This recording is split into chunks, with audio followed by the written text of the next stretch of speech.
Bugün Dünya İnsan Hakları Günü. 81 ilde dünyadaki insan hakları ihlallerine dikkat çekmek için basın açıklamaları, basın toplantıları vesilesiyle bir araya geliyoruz.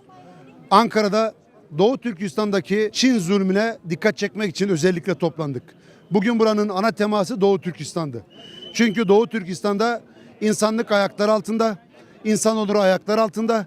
Orada babaları gözlerinin önünde katledilen çocuklar, babaların önünde kaçırılan çocuklar, anneleri tacize, tecavüze, her türlü hakarete uğrayan insanlar ve zulmün tavan yaptığı bir fotoğraf var. Ama bu fotoğraf görülmüyor.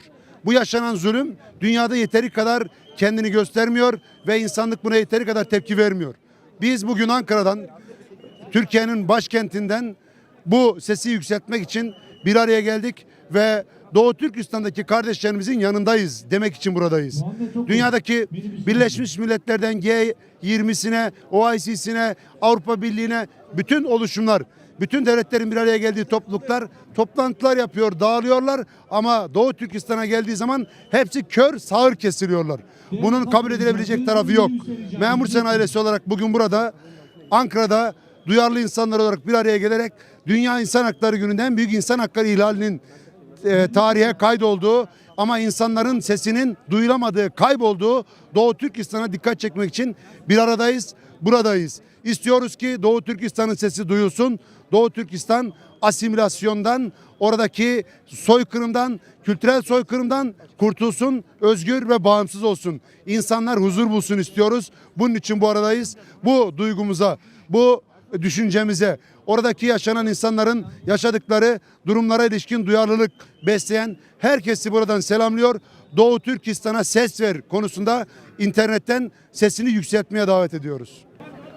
Bundan sonra da oradaki kardeşlerimizin sesini duyduğumuzu, insanlığa duyurmak istediğimizi ifade etmek için çeşitli vesilelerle bir araya gelmeye devam edeceğiz.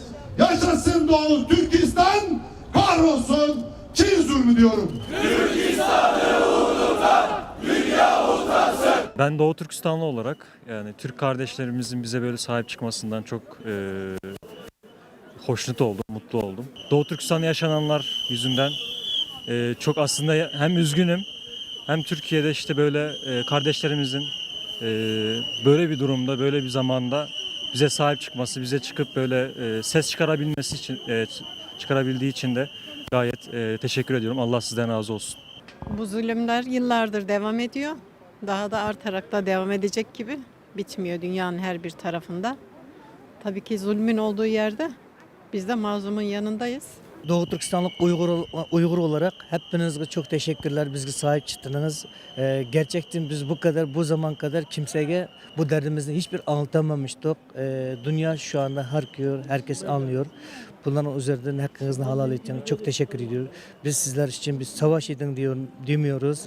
Biz sadece bizim sesimizi dünya bir duysa, bütün dünya biz için bir seslense diye bir amaçta yani buralarda yaşıyoruz. Çok teşekkürler.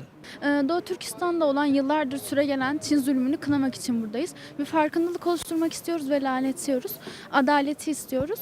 Hiçbir yerde hiçbir insanın zulme uğramasını istemiyoruz. Nerede zulüm varsa onun karşısında bizi bulacaktır.